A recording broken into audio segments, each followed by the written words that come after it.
Salatu wassalamu ala Rasulillah wa ba'd. Alright, so alhamdulillah, welcome to our program tonight on organ donation and transplantation in Islam. This is a topic which is very relevant to us today because there are many important issues about organ donation and about organ transplantation. Let me just start with the definition. So the definition, when we're talking about an organ, sometimes we think like only a heart or a hand or a kidney or something like that. But when we say organ, it's used in a very loose way. So this is actually talking about giving an organ or some part of the body to a recipient who needs something, like a kidney, a heart, a liver, a lung. It can even be a cornea of the eye. It can be skin. It can be blood. It can be bone marrow. It could be so many different parts of the body. So what it means an organ, we're not only talking about a larger part of the body, but we're talking about any part of the body that could actually be transplanted to another person. Now, the statistics say that every 27 minutes, there is an organ transplant that's taking place in the world today. So by the time we finish this lecture, 2 or 3 organ transplants would have already been done. So there's a lot of organ transplantation taking place in the world. But every 2 hours and 24 minutes, somebody dies waiting in line for an organ that they needed but they did not receive. So this is where the issue becomes very important, and there are certain considerations that we need to look at. So in 2015, there was a study done with data from 104 countries, which represents 90% of the global population. And they said that 127,000 solid organs, solid, not blood and liquid and all that stuff, but solid organs were transplanted just in that year, 2015.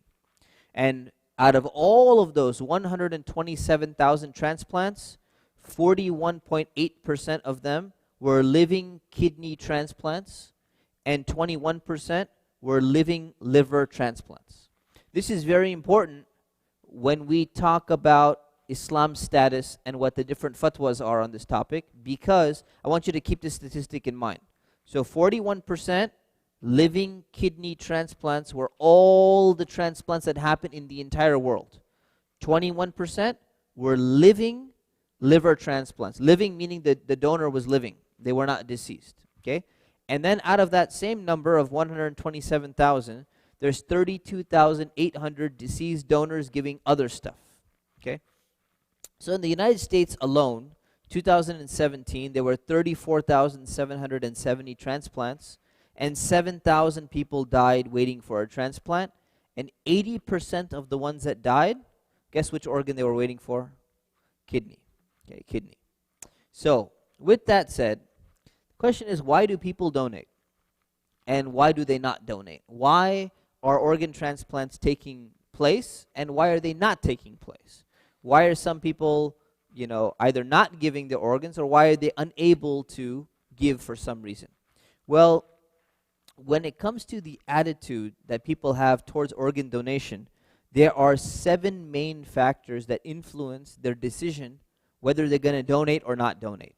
It doesn't matter whether they're donating while they're alive or they're donating while they're dead and they're signing up for a donor card. But there's 7 main reasons. The first reason is whether or not they're giving it to family. So there are people, I'm not talking about Muslims here, I'm talking about just people in general. There are many people who say, I would give it to my close family member, but I'm not going to give it to a non-family member. Second reason is religion, and we'll talk more about that. Different religions have different restrictions when it comes to organ donation. The third is culture. If donating is part of your culture, then you're more likely going to be donating. Number 4 is family pressure or family influence, right? So if your family is really convincing you to either sign up to be an organ donor or donate to a specific person, it's going to play a role. Number 5 is body integrity, depending on what kind of body you have.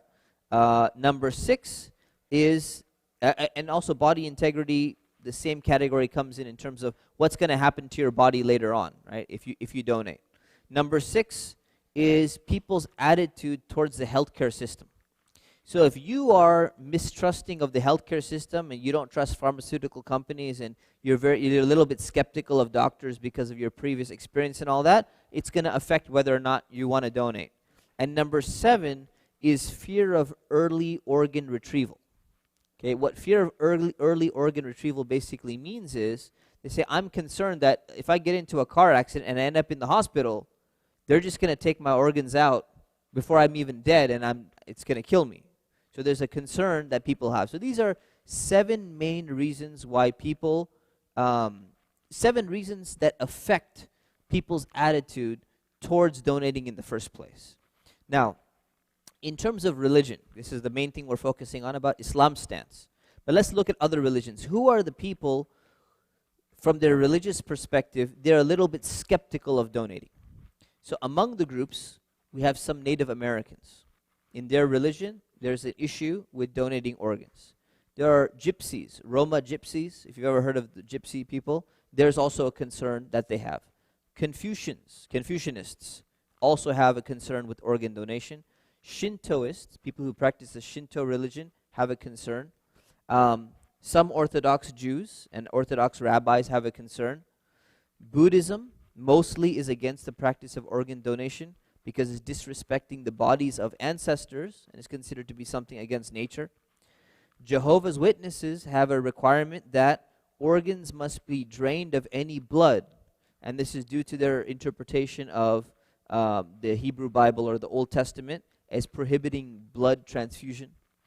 And there are, some other religions that also have certain restrictions when it comes to organ donation. So we're going to look at what Islam says regarding these things. So first of all, Islam is not the only religion that actually discusses organ donation, and it's not the only religion that actually has some concerns about the procedure and the process of organ donation and putting conditions on there. So it's very important to keep that in mind when we approach that. So let's look at what are the Islamic source texts, right? Whenever we're looking at something from an Islamic perspective, we want to understand what Islam says about something. We go back to the Quran, and we go back to the Sunnah, the teachings of the Prophet Muhammad, peace be upon him. So some of the verses and statements of the Prophet, peace be upon him, that have been used against organ donation are, one of them is a verse which says, and verily we have honored the children of Adam. It's in Surah Al-Isra, verse 70. And you say, well, wait a minute, what does that mean? God says that we have honored the children of Adam, meaning we've honored human beings. So they say, well, cutting open a human being just to transfer something is considered to be a dishonor to the human body, right? Whether it's alive or whether it's dead, different interpretations, whether it's going to be alive or dead. The second thing that they've used is a hadith of the Prophet, peace be upon him, where it says that he used to encourage giving charity and preventing and stopping muthla. Now this word muthla means, what's it called? Like desecration, right? Or mutilation, okay? Mutilation of a body is considered to be something which was prohibited by the Prophet, peace be upon him. And in another hadith he said, avoid muthla, avoid mutilation. So regardless of what's happening, you should always try to make sure you show respect to a dead body and never mutilate that body, no matter what, whether you're alive or whether it's dead. So there's a sanctity that exists in the human body that's based on that verse and is based on these hadith. One of them is in Bukhari, one of them is in Muslim. These are very strong sources, but again, it's not 100% clear-cut saying that organ donation is necessarily desecrating or mutilating the body. So we're going to look at that. The next hadith is where the Prophet, peace be upon him, he said, breaking the bone of a dead person is similar to breaking the bone of a living person. So based upon that, scholars have looked at that and said, well, wait a minute. That means that after the body has died, even if you break the bone of a dead body, it's like breaking the bone of a living body, which is a huge sin. That's a very bad thing to do, right? Break someone's bone, right? So the same thing applies to a dead body. This is a hadith in Abu Dawud, Ibn Majah, and the Musnad of Imam Ahmad. Its authenticity has been disputed among scholars. But if it's strong and if it's authentic, then it means that there is a part of desecration of the body that exists even after death. And some people have said maybe because, the dead body can, feel that as well even after it's dead. So there's a scholar by the name of Imam Tahawi. He lived about 1100 years ago. Okay, he lived about around 300 or so after Hijrah. He says in his book Sharh Mushkil al-Athar, he says this hadith shows that the bone of a dead person has the same sanctity and honor as the bone of a living person. So this was his commentary on that. And then you have another hadith related to this in the Musannaf of Ibn Abi Shayba. He says that the Prophet said, harming a believer after his death is similar to harming him in this life. So the way you cannot harm a living body, you should not be harming a dead body as well. So this was one of the main hadith on the subject. The second one is it says that Allah's curse, the Prophet, peace be upon him, said, Allah's curse is on a woman who wears false hair or arranges false hair for other people. Right? Now these hair extensions and all that we're talking about, this is specifically talking about human hair. So Imam Nawawi is a very famous scholar. He wrote a book called Riyadus Salihin. He wrote the 40 hadith of Imam Nawawi. Few people have heard of Imam Nawawi before. So he writes in his commentary on Sahih Muslim, and this hadith is in Muslim, is very authentic. He said, if human hair is being used for these hair, it wasn't just hair extensions, but it was like hair beautification. You add other parts of hair. If human hair is being used, it's unlawful by consensus, according to all scholars. Whether it's the hair of a man or it's the hair of a woman, because all the narrations of the Prophet, peace be upon him, prohibit this. And he says it's also unlawful to take benefit from the hair and all other organs of a human body. Right? So all of these things, you're not allowed to take any benefit from them. Okay? So looking at that, organ donation was not like a very widely discussed thing at that time, but scholars have looked back and said, well, wait a minute, you have a hadith about the Prophet, peace be upon him, saying not to use human hair from one person to another person, and this is something that is prohibited. So scholars have looked at that and said, well, this can be a reason for the prohibition of organ donation. Okay? And then they used another verse of the Quran, which we'll skip that one. So then the verses that have been used for permissibility of organ donation, I'm just presenting both sides here, okay? The verses that have been used for, it says that whoever saves the life of one person, it is as if they've saved the life of all humankind. This is chapter 5, verse 32. So it's saying that basically, look, it's not in the same category. If you're saving the life of a person by doing this, look, you've saved the life of the entire person. Even if you had to disrespect, let's say, human hair or body or something like that, that's not such a big deal. You're saving an entire life. So breaking a bone of someone, according to the hadith, versus saving entire mankind, there should be some reason for that. There should be some leeway for that. And then another verse, it says that He, meaning Allah, has only forbidden you dead meat and blood and the flesh of swine and that on which any other name has been invoked besides that of Allah. So basically this verse says, these are the things which have been prohibited for you to consume as Muslims. You can't eat dead meat, meat that has already died. You can't have blood, right? And you can't eat pork, right? And whatever you eat, it should be slaughtered in the name of Allah. But then it says, but if one is forced by necessity, without intentionally disobeying, meaning disobeying Allah, nor transgressing the due limits, not eating like to their heart's extent, just going off and eating a bunch, then this person will not have any blame because Allah is forgiving and merciful. So the principle in Islam from this verse is that you are allowed to even eat pork when you are driven to necessity. So even though the original rule is you're not supposed to eat pork, if there's a need or a necessity, then you're allowed to do that in order to preserve your life. Therefore, even though we have other hadiths which are saying that breaking the bone of a dead person is considered to be a sin, or human hair transplantation is considered to be a sin, when there is a need for it, that's going to actually be a necessity in order to, someone's life is in danger, then there's going to be an exception to even eat pork. Why wouldn't there be an exception for, even dealing with a dead body or something like that? So those are the main verses and hadiths that are used in this discussion. Okay? So now there's been a lot of discussion on this among Muslim scholars. And I want to give you a history of transplant surgery to make you understand why there's a history of fatwas and why it matters to trace those fatwas. So let's take a look at the history of transplant surgery and how it's evolved over time, okay? So that we can see the fatwas and how they've evolved over time and how they continue to evolve over time. So for my research, the first skin transplant that we know of in modern times was done in 1869. Okay, and then in 1906, the first transplant of a cornea was performed.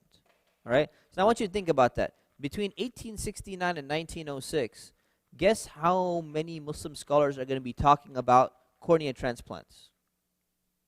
None, because it didn't happen, right? So if it doesn't exist, they're not going to be discussing it. It's not a really important issue unless they're just discussing it in theory. What if one person's eye was moved into another person's eye, but they're not able to do it until 1906? And then 1954 was the first successful kidney transplant to an identical twin. So what you're going to see is you say, well, wait a minute, what about those Muslim scholars from Al-Azhar and other universities and school? Why didn't the scholars in the 1930s and 1940s, why weren't they giving us fatwas and discussions? Fatwa is a religious verdict, right? Why weren't they doing research papers on kidney transplants? Because they weren't actually successfully done at that time, right? So if the literature is lacking, it's because the research, the ability to do that was actually lacking until this time. 1962 was the first kidney, lung, and liver transplants recovered from deceased donors. So the first ones were done by living donors. Now we have 1962, 1963, we have from deceased donors coming. So now all of a sudden, look, the fatwas that are being given in the 1950s are not focusing on deceased donors, people who have already died and were extracting their organs. Why? Because that was not something that was even being done. So it starts to become an issue after the 1960s. So now it gets presented. 1963 was the first organ recovery from a brain-dead donor. And I'm going to explain what brain death is. It's a very, very important topic, which I'm going to address today in detail. 1967 was the first successful liver transplant. 67 was the first heart transplant as well. 68, bone marrow transplant. 1968 was the first definition of brain death that was based on neurological criteria by a Harvard Medical School ad hoc committee that was there to decide what the issue of brain death is. So I'm going to explain what brain death is in detail, but just understand that the concept of brain death really became prevalent in 1968. And it took a lot of time to even catch up. So this is a fairly new issue, okay? 1976, they discovered cyclosporin. It had the ability to suppress the immune system that will actually prevent the rejection of transplanted organs. So now a lot of these have been rejected. It's not a very successful surgery. Now things start to change. Now it becomes more successful. So the discussion is going to be different now that it's becoming more of a successful surgery. 1990, first living donor lung transplant was performed. 1998, first successful hand transplant was performed in France. And in 2010, the first successful full face transplant was conducted in Spain. The entire face was transplanted. And now actually I think a head has been transplanted already. I forgot which country it was. So it just continues to evolve, and now the question becomes, well, wait a minute, what if you have somebody else's head? Right? Like what does Islam say about that, right? It's not even your own head.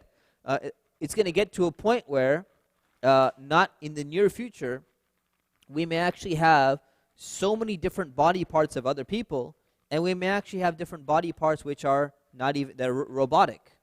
So the question becomes, well, at which point are you not really you anymore, right? What constitutes you, right? Where is the definition of you as a person versus you being part of another person versus you being part of a machine, right? So that's actually something that we should probably start discussing now as Muslim scholars, because it's coming and it's around the corner. But let's focus on organ donation for today. So if we look at that, you see how things have been progressing over time. So if you go and you look and say, okay, well, wait a minute, when did Muslim scholars start discussing these things? When did they start talking about these things? Well, they started talking about them as soon as these procedures became common. So what happens is people in the medical community, especially Muslims in the medical community, in the medical field, they're going to go to Muslim scholars and say, well, wait a minute, what does Islam say about this? Right? Because it's just not default, everything is allowed. These are serious moral considerations that we have. When we say moral considerations, Islamic considerations in Sharia, in Islamic law. The people who are doing this, mostly from Western countries, they also are concerned about the morality and the ethics involved in transplanting some of these things. So they go to their philosophers and they say, we need some guidance on what are the ethical implications of transplanting these things, because they don't necessarily have a religion. So people who are secular, they don't have a religion, they don't go to religious authority. So they go to their philosophers, who are their ethical, moral philosophers, to say, hey, what do you say about this, right? So they're discussing it, Muslim scholars are discussing it, while Western ethicists are discussing it at the same time. Okay? This is important to understand. So what do you find? So Muslim scholars, they go back. So when Muslim scholars get this issue, they go back and they say, well, what did Muslim scholars of the past talk about? Did they ever discuss anything that somewhat resembles these issues, so that we can kind of find some type of analogy so that we can understand how to think about these issues? Rather than just saying we just go to Quran and Hadith directly and we figure it out on our own, we go back to our intellectual history to see what have other people done. And you know what? Western ethicists who are secular, they have no religion, they do the same thing. They go back and say, let's read what Aristotle and Plato and all of these other philosophers had said about these type of issues, so that we're not starting from scratch. So Muslim scholars do the same thing. They go back, and some of the things they found, for example, Imam Samarqandi. He wrote a book called Tuhfatul Fuqaha, in volume 4, page 261. He mentions an issue. He's a Hanafi scholar. He mentions an issue. He lived about 300, 400, maybe 900 years ago, something like that. He says, if a pregnant woman died and the child in her stomach is still alive, then her stomach should be cut open in order to take the child out, because in that is saving the life of a human, thus the sanctity of a human body will be overlooked. So you see what he's saying? He's saying, look, we know in Islam, we have these hadiths, we know we have to honor the sanctity of the human body, we should not desecrate it. But if a woman dies and there's a child in there, we have to choose between two, and what we're going to do is we're going to cut open that body. It doesn't matter if we're desecrating the body, because there's a greater benefit there. Therefore, we have permission to go ahead and do that. Then we look at Imam Nawawi again, lived about 700 years ago or something like that. Imam Nawawi, the same one I was mentioning, he wrote in his book called Al-Majmu', he talks about teeth transplantation. He talks about bone transplantation, which was happening probably during the time of Muslims, when they were in their golden age. Muslims were very advanced in science and medical practice. So he talks about teeth transplantation, bone transplantation. Can you change this from one person to another, and in what categories and circumstances, and all of that stuff. So you have a discussion on that. Then you have another book called Al-Fatawa Al-Hindiya, or Fatawa Al-Alamghiriya, which is a group of Muslim scholars came together in India. This is about, again, like 600, 700 years ago, something like that. And they discussed this issue. And they said, if a person feared death due to hunger, and another person said to him, so let's say you're afraid of death, you think you're dying, another person comes along and says, cut off my hand and you can eat it. So Muslim scholars are thinking about this, say, what should we say? Or the person says, you can cut off part of me and you can eat part of me because you're dying. He says, it will be unlawful for him to do so. So the Hanafi scholars at that time, they said, it's not going to be allowed to do that. And he says, similarly, it is impermissible for a desperate person who's starving to cut part of his own self off and eat it. He says, you can eat pork, you can drink alcohol, but you can't cut off part of your own body and eat it. But then they said, but this is one opinion at the time. According to Imam al-Shafi'i, another very famous scholar, he said it is permissible for a person who is dying out of hunger to consume the meat of another person. You can actually eat the human flesh of another person, right? So the scholars look at this and they say, okay, well, wait a minute, okay. We're seeing a bunch of religious rulings or fatwas like this where we can kind of get an understanding of the issue where there has been some discussion, where there has been some difference of opinion and all of that stuff. So they go and they look at that, they look at the hadith that we talked about, they look at the verses that we talk about, and they said, now let's try to understand what kind of things are being done, and let's come up with a conclusion of what we want to say. So to summarize, in a nutshell, here is a list of most of the main fatwas coming out from the Muslim world on organ transplantation. So 1959, we have earlier ones documented, but I just have from 1959. So from 1959, you have the Grand Mufti of Egypt. He says that cornea transplants, because that's the first one that was happening. He said cornea transplants are permissible. You don't have kidney transplants, you don't have lung transplants at this time, so they're not really talking about that. They're talking about cornea transplants. It's permissible. All right. Then you have the next Grand Mufti of Egypt in 1966. He says that yes, the other organ donations are permissible, but we need conditions.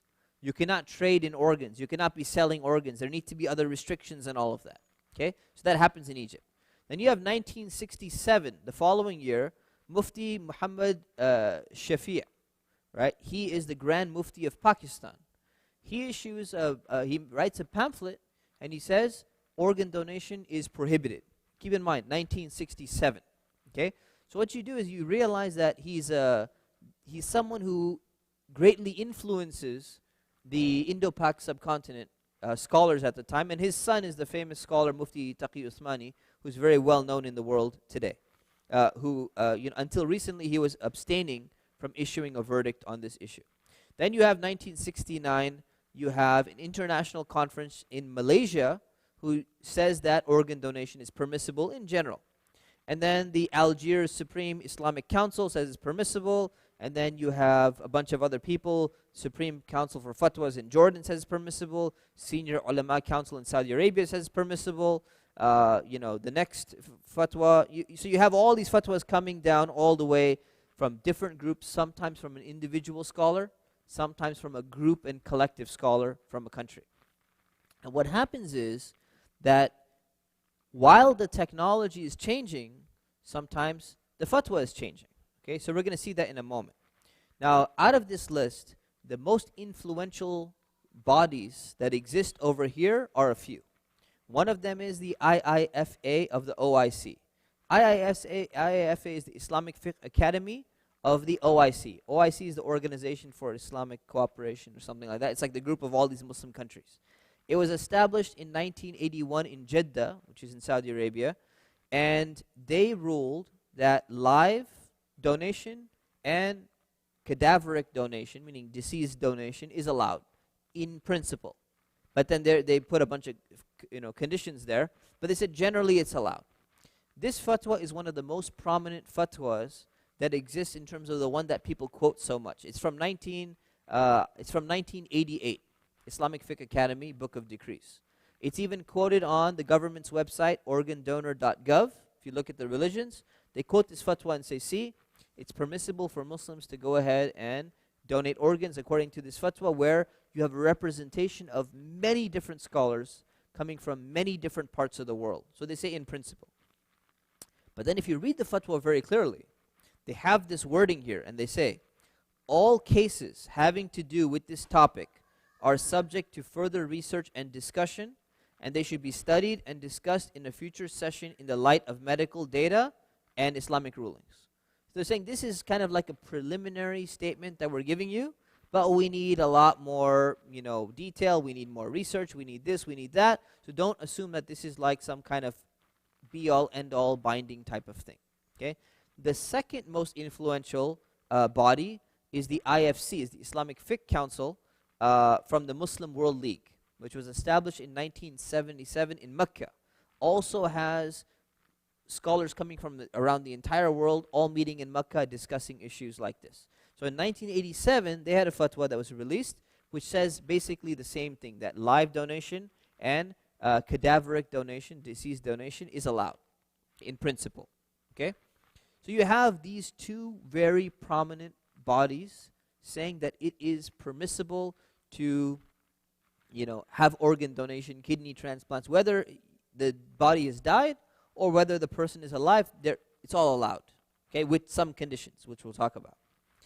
But then you have some very prominent scholars who said no, and they disagreed.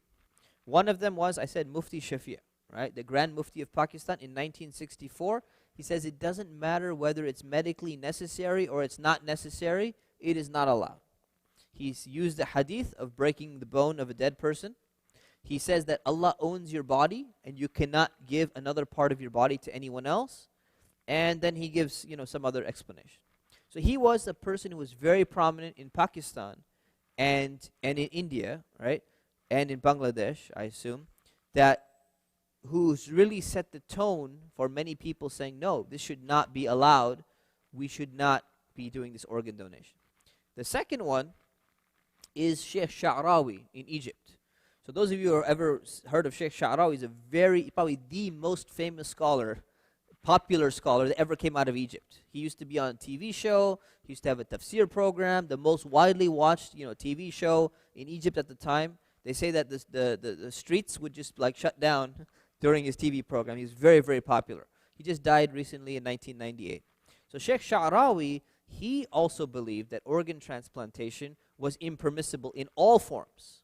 And the reason why he said that was, he said that human beings do not own their bodies. They are a trust from God, and you cannot give it to someone else. And his opinion became very widespread on TV because one time, he just spontaneously, during one of his TV shows, he just addressed it in an interview, and he said, how can you give a kidney that you yourself do not even own in the first place? Right? So, and then he talked about suicide and all of these things. And what happened is that when they interviewed Egyptians who were refusing organ donation or against the idea, they said, well, why are you against it? So Sheikh Sha'rawi said so. Right? So he's a very, very popular scholar.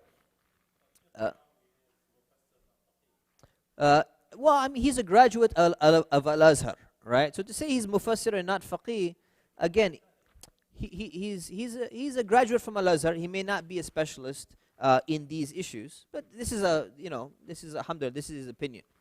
Then you have the Islamic Fiqh Academy of India in 1989. They said that deceased donation is prohibited, but live donation is allowed. So you see a very prominent fiqh council in India. And then you have the Grand Ayatollah Sistani, who is the leader of the Shias of Iraq, not Iran, the leader of the Shias in Iraq. He said it is not permissible to remove any organ from the dead body of a Muslim, right, for transplant or anything like that. And he has a whole fatwa against that. So he says this is not allowed, and he's very staunch against that. Now you notice that in Iran it's different, and in Iraq it's different. And these are the Shia school or the Shia sect in that sense. So these are the most popular fatwas that are pro, and the most popular fatwas that are against. Or you could say the most influential that influence the Muslim community around the world. Then you find, I'll take questions at the end, inshallah, unless it's directly related. It's like a clarification. Oh, go ahead.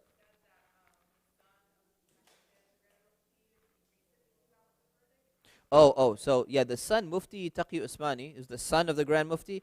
He said that I don't have an opinion. Recently, he said I don't have an opinion on this issue, although I think there might be some leeway for it. I'm undecided. So that's what he said. So he's not following his father's opinion. He's not against it, but he's not coming out and saying he's for it yet either. So that's the one. And then you have the Islamic Religious Council of Singapore. Right? In 1973, they issued a fatwa which says that if you make a pledge in the form of a will and you say that you want to give some of your organs, it is not allowed because you have to honor the human body, and this is dishonoring the human body. 1973. And then what happened is in 1985, they reconsidered and they said, now that there's medical advancements, and you saw the chart before, you saw the different things being done. Now that there's medical advancements, we have reconsidered our position, and it is allowed. And we were just saying the previous fatwa because we were concerned about, we wanted to be a little bit on the safe side because we still were not sure what's going to happen in terms of technology and all of that. But they said now it's allowed because protecting human life is more important than protecting the dignity of the body. Just like what Imam Samarqandi had said, centuries ago, right? Then there's another fatwa that came out of England, out of the UK. And there's fatwas that coming out of the Netherlands and many European countries. And what you find is that these fatwas issued by Muslim scholars tend to be influenced by political circumstances. So it's unfortunate. So what you find is, for example, in England, there's a bunch of people who hate Muslims. We call them Islamophobes or Islam haters, right? They started saying that, hey, you know what? In England, there's a very large population of Indo-Pakistani, Muslims. So if they're following either the India Fiqh Council or they're following Mufti Muhammad Shafi', and they're saying that we don't do donation, then you see that that's one of the reasons why donations may be low. And that's not the only reason. Again, we said there's culture, there's family pressure, there's this, there's that, so many different reasons. So these Islam haters in England and in the Netherlands, they said, well, you know what? We need to pass a new law. And the new law is going to be specifically for Muslims. That since Muslims supposedly are very low, they're the lowest in the organ donor category of people who are signing up to be organ donors, which is not true, by the way, but they claim that. Said, therefore, we should not allow them to have organs if they're not going to sign up for the organ donor list as well. So the Muslim scholars looked at that and they said, whoa, now we have a problem. This becomes part of Islamophobia. This becomes part of discriminating against Muslims in particular, and this rule is designed to actually cause Muslims a problem.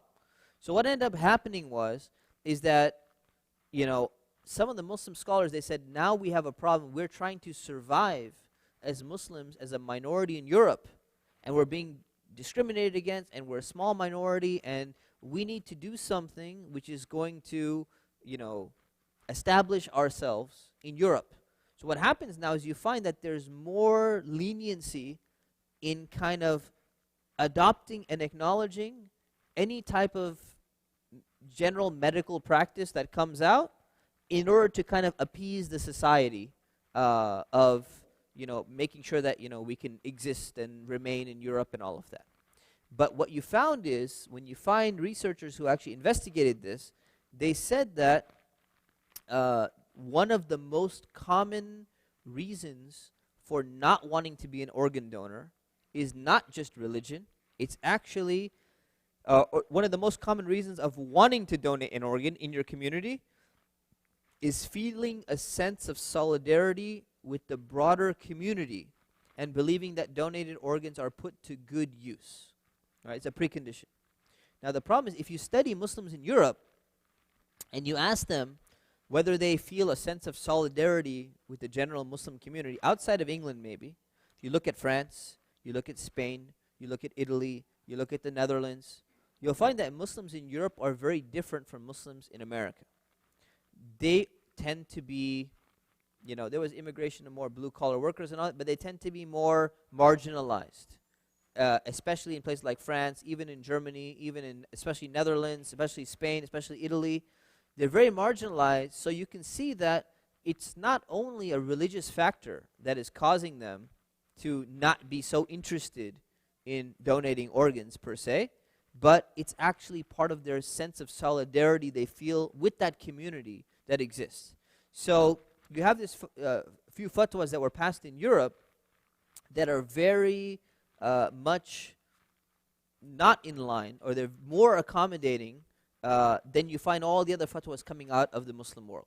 And this is one of the reasons for it, because politics plays a role in giving a fatwa when Muslims are living as a minority and they feel they're a persecuted minority, and they feel that, when they're trying to decide between this or that, it's a little bit of a gray area.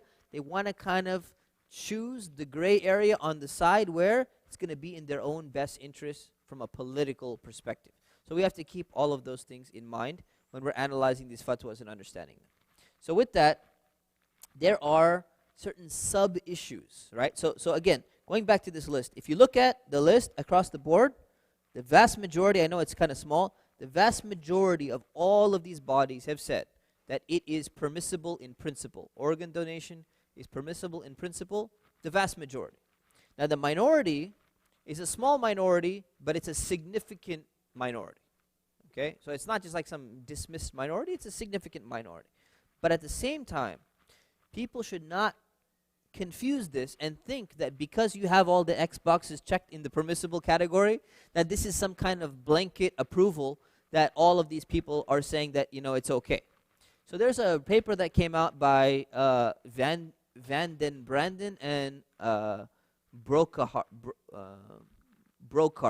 All right, Van den Branden and Brocart in 2011. They said, we analyzed 70 English Sunni fatwas in addition to the old ones, right? And we subjected them to an in-depth text analysis in order to reveal the key concepts in the Islamic ethical framework regarding organ donation and blood transfusion.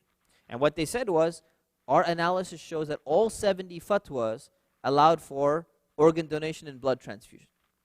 What they didn't mention is the detailed conditions that were attached to the permissibility of that. So that's what we're going to go through now. Okay, so hopefully the first topic is it allowed or is it not allowed? But then what are the conditions under which it's allowed? It's very important to go through that. So the first condition is pretty simple, is that there must be a genuine medical need, right? And there should be no harm done. This is a general principle in Islam, that there's a need or a necessity and there's no harm. So what does that mean? So for example, in some of the fatwas you find, it says it's haram haram means prohibited. It is haram to transplant an organ on which life depends, such as transplanting the heart from a living person to another person. Now you say, well, that's pretty obvious, right? Why would you even need that fatwa? Well, you need that fatwa because there's going to be people who are living in societies where powerful people, wealthy people, are potentially going to influence or coerce or convince someone to give their heart out for the sake of donating. We say, we're going to take care of your entire extended family. And there are people who would sign up for that. So what happens is, this fatwa, which seems like it's not even needed, when you first read it, it's actually very important. It's very important to clarify that you cannot do that under the principle of no harm. Let me give it to you. First one, under the principle of no harm. So no harm to the donor. The second is that if you're giving an organ from a living person and its removal is going to cause an essential function to cease, even though his life doesn't depend on it, you are not allowed to do that. So for example, can you take both corneas of the eyes? If you take one cornea of the eye, at least you have one eye, you can still function. You can donate that, potentially, right? But you cannot take both. If you take both, it's essential function of life to be able to see.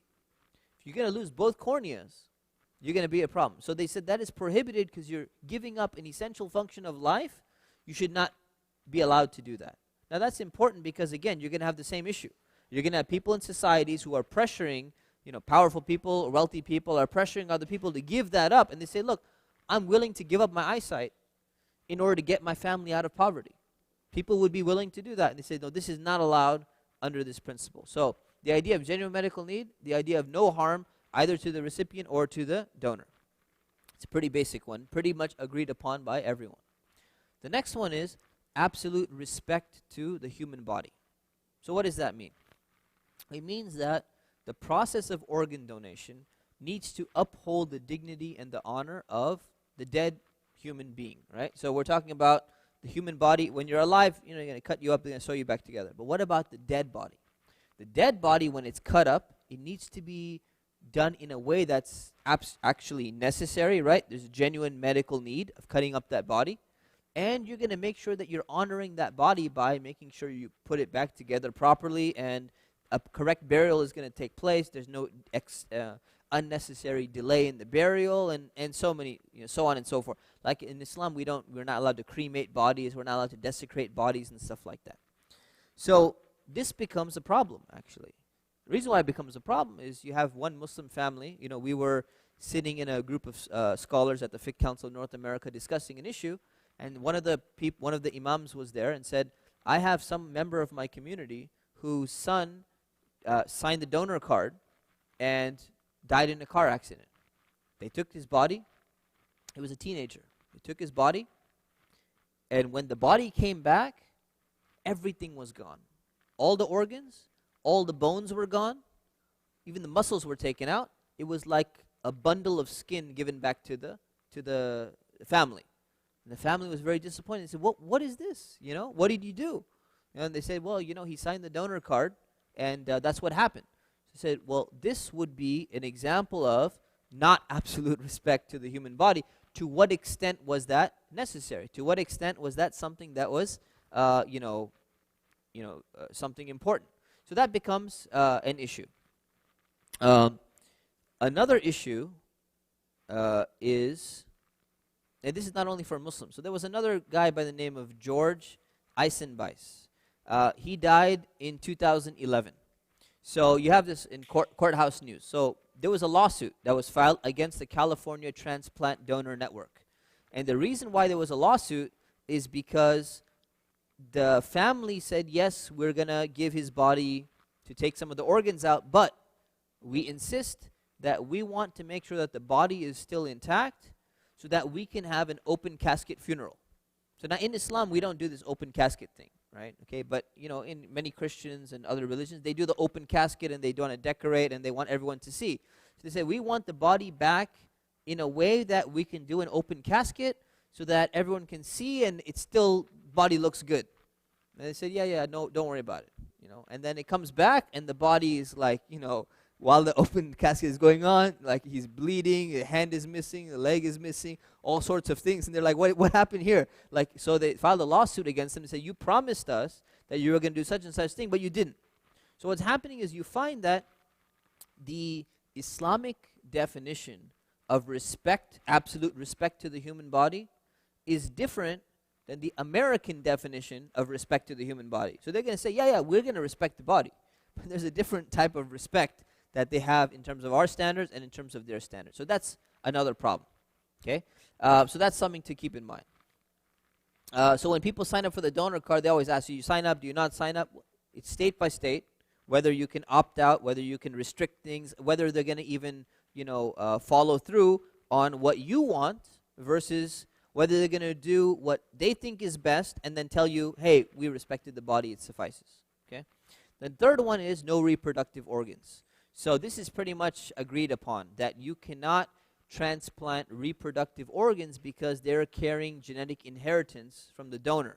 So, all of the internal sex organs and stuff like that, you cannot transplant, because what's going to happen now is if you have children, what's happening with, whose children are these? Anything that contains the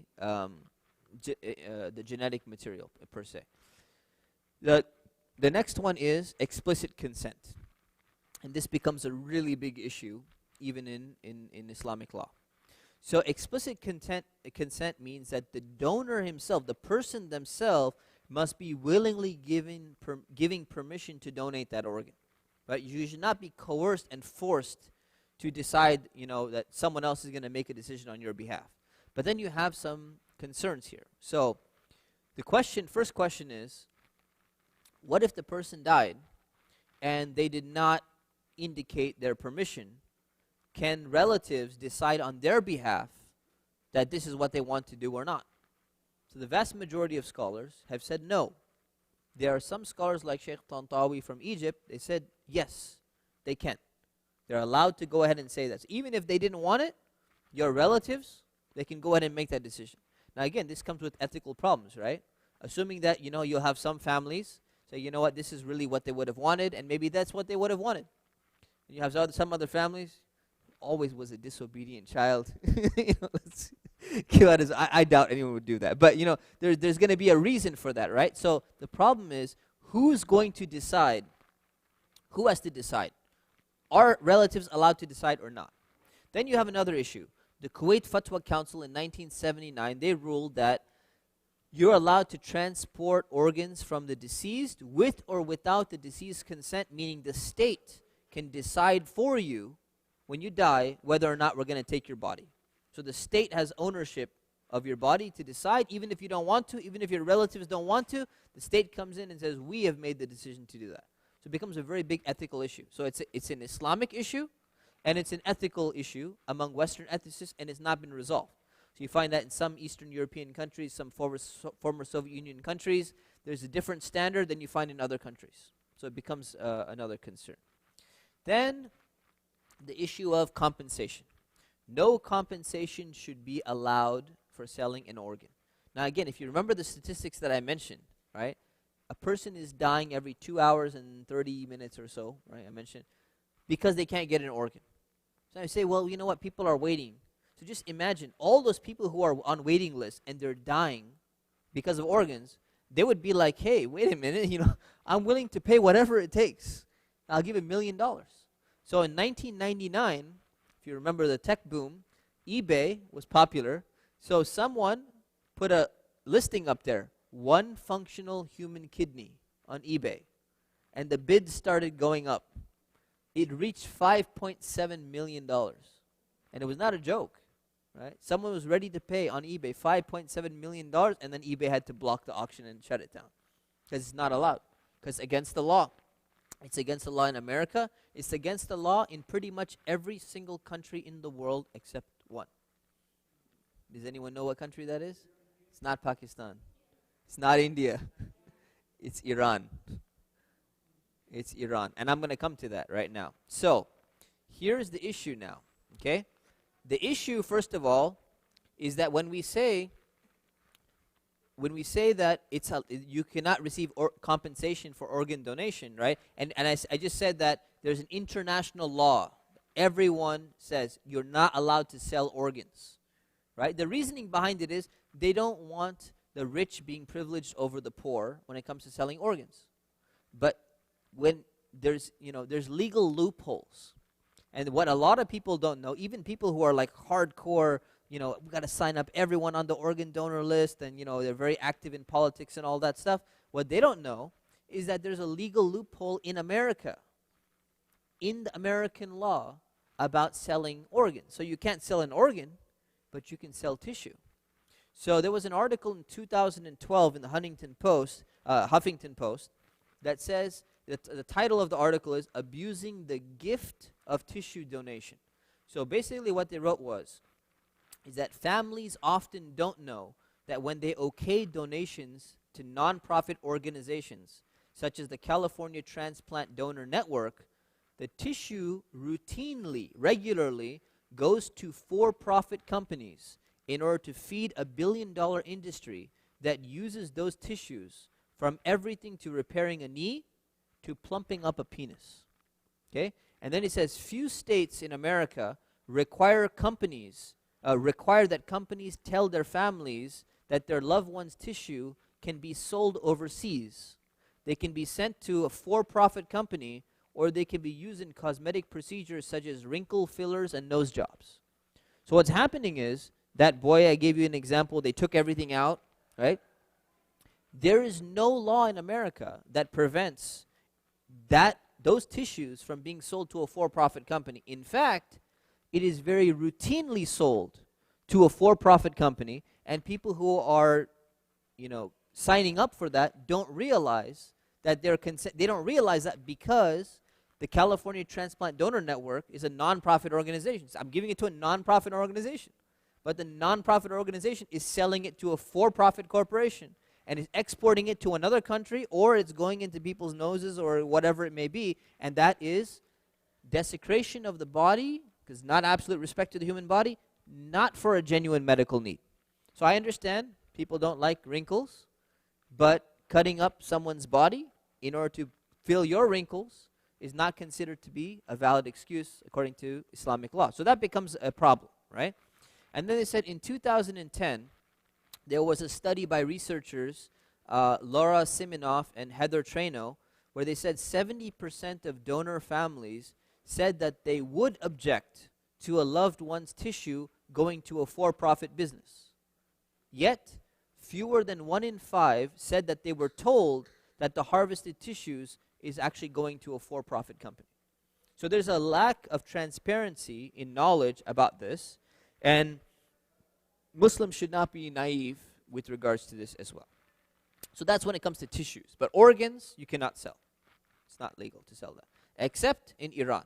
So Iran is the only country, or actually, sorry, it may not be the only country in the world. It's the only quote-unquote Islamic country or country with majority Muslim population that not only allows monetary compensation of living unrelated donors, but actually partially funds payments to the donor.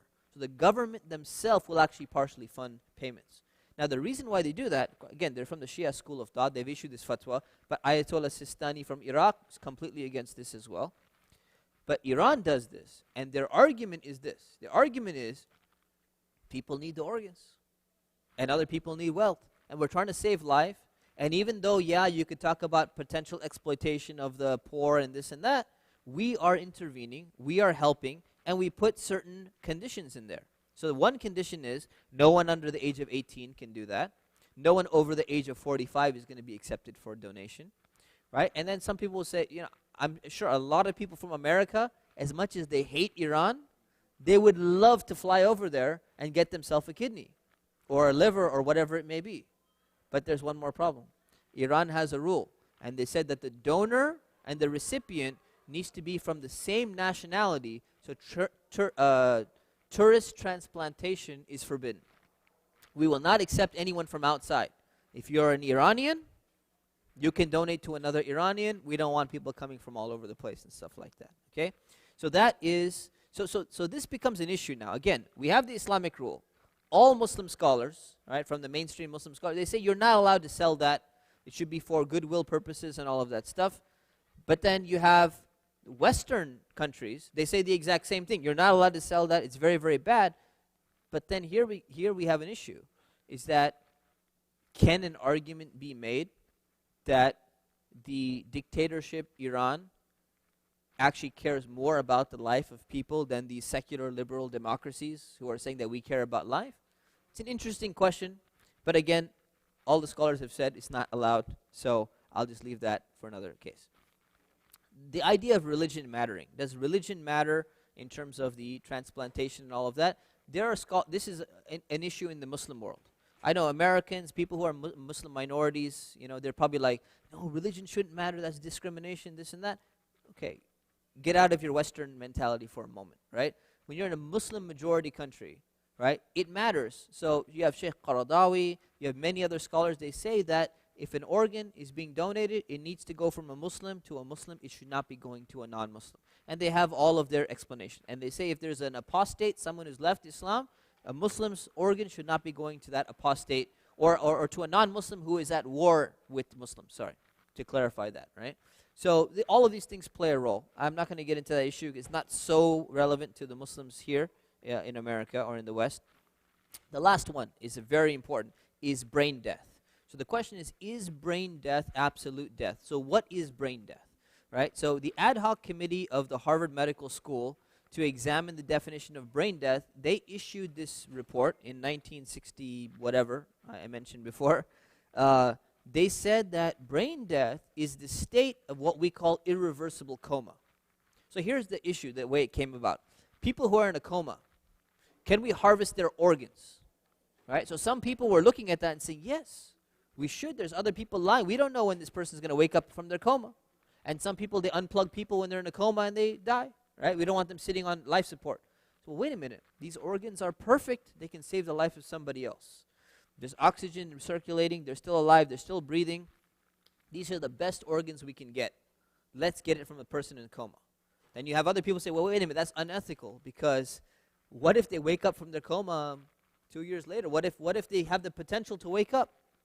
So they defined a new term called irreversible coma. And they said, if we can figure out that there's some line, and of course it's never 100% clear cut, but if we can figure out there's some line between coma and irreversible coma, we're going to call this irreversible coma, we're going to call it brain death.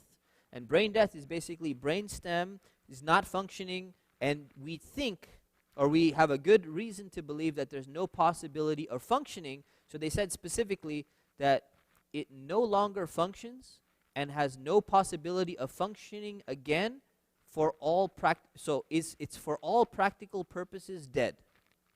So the idea is, if the brain stem or the brain is for all practical purposes dead, then we're going to call that brain death. Now the problem with the idea of brain death is, what does death mean? What is the concept of death, right? So medical practitioners, they don't have a clear, people are like, well, why is so many, some people always come and they'll be like, why so many different fatwas? Why can't the scholars be clear? All the doctors are not clear on death. If you ask them, when is the moment of death? They're like, how do we define that, right? How do you define what death is?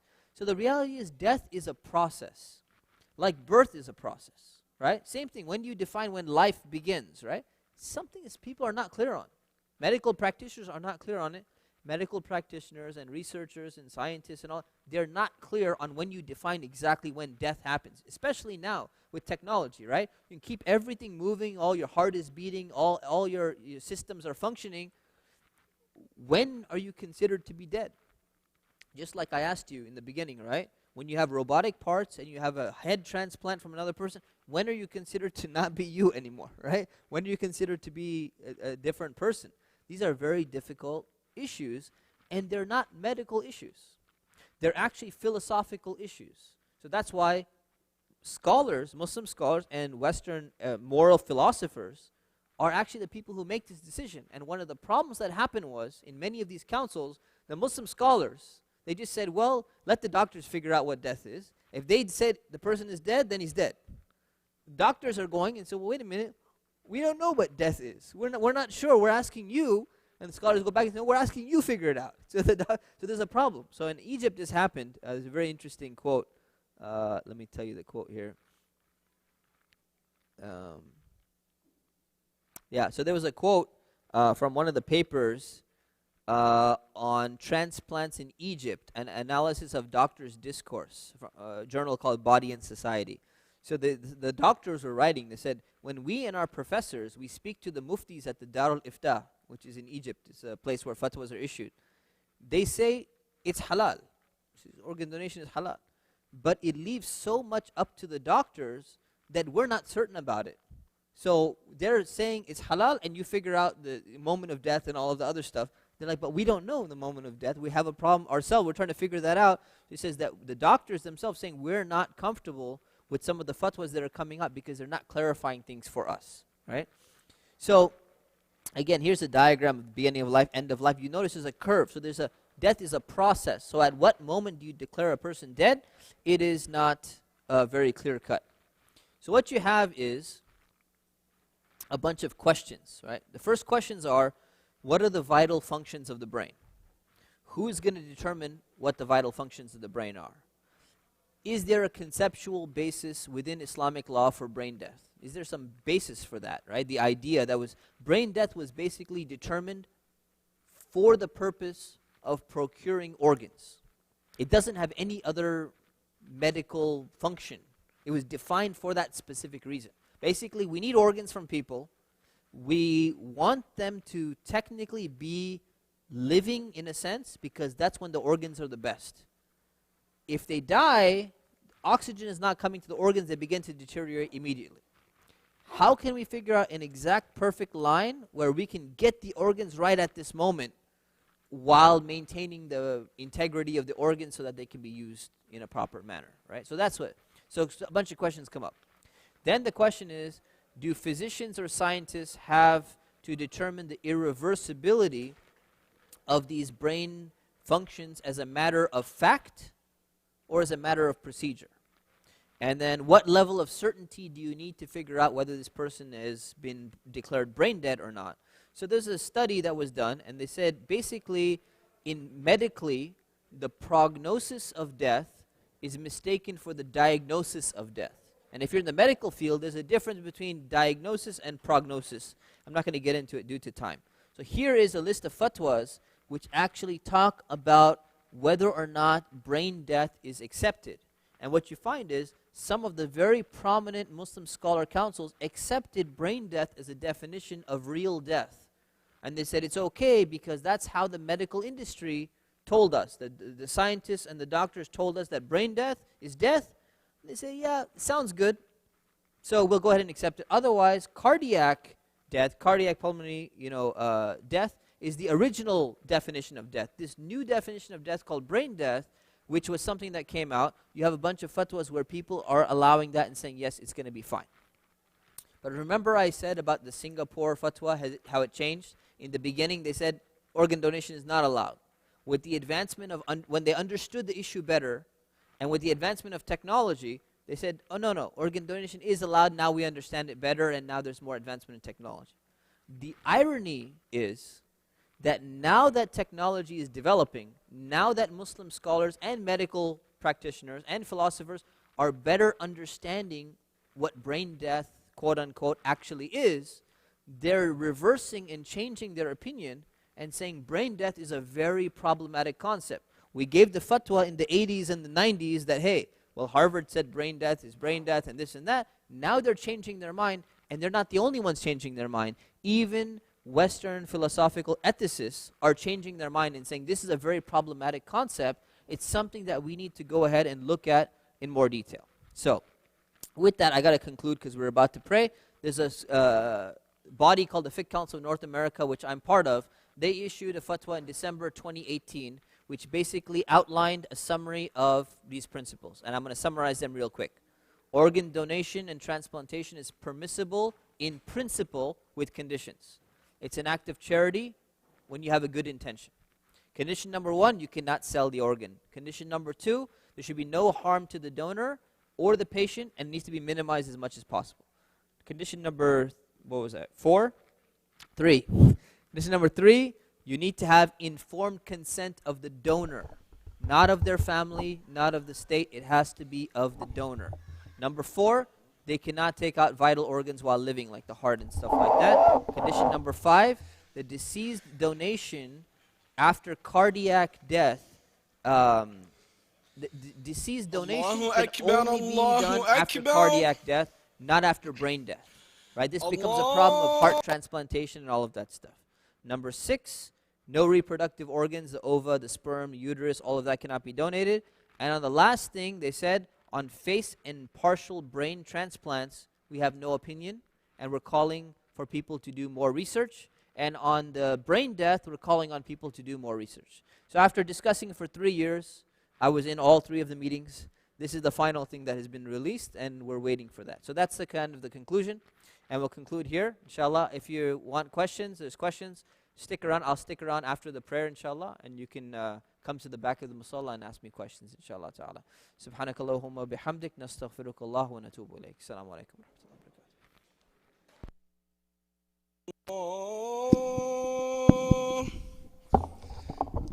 أشهد أن